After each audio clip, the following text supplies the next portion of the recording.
পাবনা সদর উপজেলার জাফরাবাদ গ্রামের চোর সন্দেহে পিটুনিতে রাসেল নামের একজন নিহত হওয়ার ঘটনার জের ধরে পরদিনই প্রতিশোধমূলকভাবে দুইটি বাড়িতে ভয়াবহ হামলা, অগ্নিসংযোগ ও লুটপাটের ঘটনা ঘটেছে। এতে একাধিক ঘর সম্পূর্ণ পুড়ে ছাই হয়ে গেছে, খোয়া গেছে ৫ লাখ টাকা ও স্বর্ণালঙ্কার সহ গৃহস্থলের সবকিছু। কোন চুরিলি মারামারি হয়েছিল, তারপরে আত্মাত কাটি গেছে, গণদুলাত মারা গেছে, তারপরে এসব নজিরের মেয়ে নজির খাড়া থায়ে লোক গুন্ডা বাড়া হয়ে যায়নি, পেট্রোল ভিতরে যা ডুহা দিয়ে আগুন ধরা দিল। আমরা এই বাসার বাড়িতে টাকা দিয়ে যে বাড়ি পড়তেছে।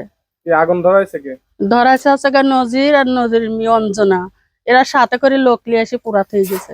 মামলার এজাহার সূত্রে জানা যায়, গত 14 জুন শনিবার দিবাগত রাতে জাফরাবাদ গ্রামে মোবাইল চুরির ঘটনায় উত্তেজনার এক পর্যায়ে রাসেল আত্মরক্ষার্থে তানজিলের উপর আঘাত করলে তার হাতের আঙুল বিচ্ছিন্ন হয়ে যায়। পরে পিটুনিতে ঘটনাস্থলেই রাসেলের মৃত্যু হয়। যে ছেলে মারা গেছে ওই ছেলের বাড়ি ওইখানে, আর ওই একজনের ওনার মামা তো ফুফিতো ভাই। তো ওই মোবাইল চুরির ব্যাপারে এই ঘটনা স্থলে এরকম মারামারি, কথা কাটাকাটি এক পর্যায়ে মনে হয় যে এখন একজন মারাই পড়ে গেছে। যে মারা গেছে বুঝছেন, এ হলো আন্তর্জাতিক চোর, সারা দেশে চুরি করে। আপনি দেশে যদি 2000 লোকের শোনেন, একজন লোক ওনার ভালো কবি না। এই ছেলে ইটুটু কালের দিন চুরি করে, বা পাড়া ঘরে কিচ্ছু হয় না, সব চুরি করে।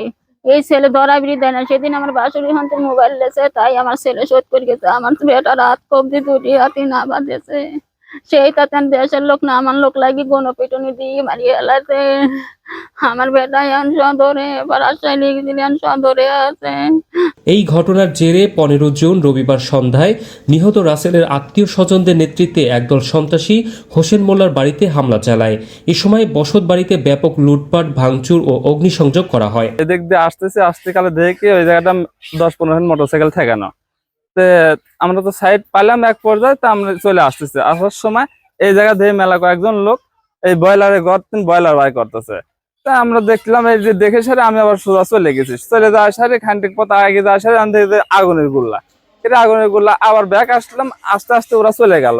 এখান থেকে বয়লার টোলার নিয়ে গেল আর আগুন ধরা দিতে চলে গেল। তারপরে এসে আমরা পানি টানি দিয়ে নিয়ে পেলাম। আমার স্বামী বাইরে ছিল মনকা 8-10 বছর। আমার বিটিটা বিয়ের সাথে বড় বিটি, আমার বিটিটার গহনা কাপড় আনছিল, আমার আনছিলি।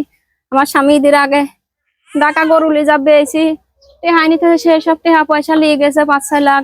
দুটি গরু ছিল, বৃহস্পতিবার দিন 8 দিন কিনেছে, সে গরু দুটি লিয়ে গেছে। তো গোবর আমার গরু আলি লয় সঙ্গে আশপুর ঘরে ধরা ছিল, সেসব আশপুর সব পরিচয়।